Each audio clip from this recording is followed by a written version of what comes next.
बहुत पहले की बात है। भारत में एक राजा थे। उसका एक मुख्य मंत्री था। वह बहुत ईमानदार आदमी थे। राजा जो कुछ भी खरीदना या बेचना चाहता था, उसका उचित मूल्य निर्धारित करना उसका काम था। कुछ अवसरों पर राजा को उसकी उचित कीमत लगाना पसंद नहीं आया। राजा को जितना बड़ा मुनाफा चाहिए था, उतना नहीं मिलता था, क्योंकि मंत्री, राजा और विक्रेता दोनों की हितों को ध्यान में रखकर सौदा मुकर्रर करता था। लेकिन राजा को लगता था कि उसे अधिक मुनाफा होना चाहिए।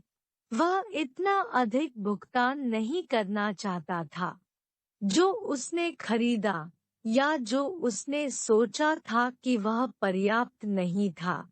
इसलिए उन्होंने एक दिन अपने मंत्री को बदलने का फैसला किया। एक दिन उसने एक अच्छे दिखने वाले युवक, जो दूसरे जगह पर नौकरी करता था, उसके बारे में सुना कि वह एक अच्छा और अपने मालिक के मुनाफे को पहले ध्यान में रखकर सौदा करने वाला इंसान थे। उसने सोचा, यह आदमी मेरे व्यापार के लिए सही रहेगा। इसलिए उसने अपने पूर्व ईमानदार मंत्री को हटाकर इस आदमी को नया मुख्य मंत्री नियुक्त किया। उस नई वाली मंत्री ने सोचा, मुझे बहुत कम कीमतों पर खरीदकर और बहुत अधिक कीमतों पर बेचकर राजा को खुश करना चाहिए।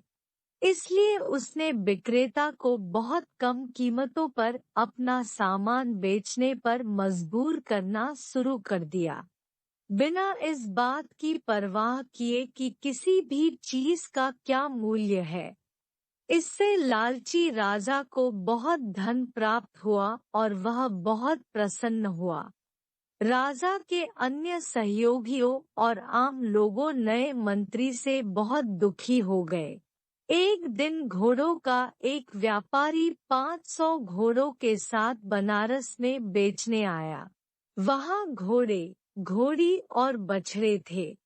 राजा ने व्यापारी को अपने महल में आमंत्रित किया और अपने मंत्री को सभी 500 घोड़ों की कीमत निर्धारित करने के लिए कहा।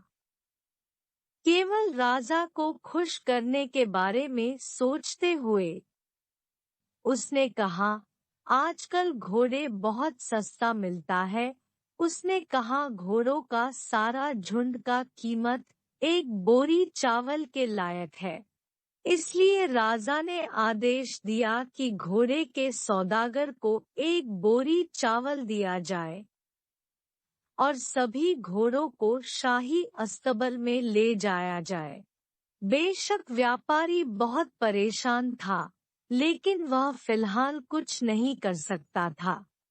बाद में उसने पूर्व मंत्री के बारे में सुना, जो बहुत निष्पक्ष और ईमानदार होने के लिए प्रसिद्ध था। इसलिए वह उसके पास गया और उसे बताया कि क्या हुआ था। वह राजा से न्याय चाहता था और अपने सभी घोड़ों की उचित मूल्य प्राप्त करने के लिए उनकी राय सुनना चाहता था। पूर्व मूल्य मंत्री ने कहा, यदि आप मेरे कहे अनुसार करते हैं, तो राजा घोड़ों के सही मूल्य के प्रति आश्वस्त हो जाएगा। उस पूर्व मंत्री ने कहा, आप मंत्री के पास वापस जाएं और उसे एक मूल्यवान उपहार देकर संतुष्ट करें। राजा की उपस्थिति में उसे एक बोरी चावल का मूल्य बताने के लिए कहें। अगर वह राजी हो तो आकर मुझे बताओ। मैं तुम्हारे साथ राजा के पास चलूंगा। इस सलाह के बाद व्यापारी उस मंत्री के पास गया और उसे एक बहुमूल्य उपहार दिया। उपहार ने उसे बहुत खुश किया, जिससे उसने घोड़े के सौदागर को खुश करने की सोची। तब व्यापारी ने उससे कहा, मैं आपके पिछले मूल्यांकन से बहुत खुश था। क्या आप राजा को एक बोरी चावल के मूल्य के बारे में समझा सकते हैं? मूर्ख मंत्री ने कहा, क्यों नहीं? मैं एक बोरी चावल, यहाँ तक कि राजा की उपस्थिति की भी कीमत बताऊंगा। उस मंत्री ने व्यापारी के साथ राजा का एक और बैठक की व्यवस्था की। व्यापारी ने पुराने मंत्री को वापस सूचना दी और वे राजा को देखने के लिए एक साथ गए। राजा के सभी मंत्री और उसका पूरा दरबार शाही सभा भवन में था। घोड़े के व्यापारी ने कहा, महाराज, मैं समझता हूँ कि आपके इस देश में मेरे 500 घोड़ों का पूरा झुंड एक बोरी चावल के बराबर है।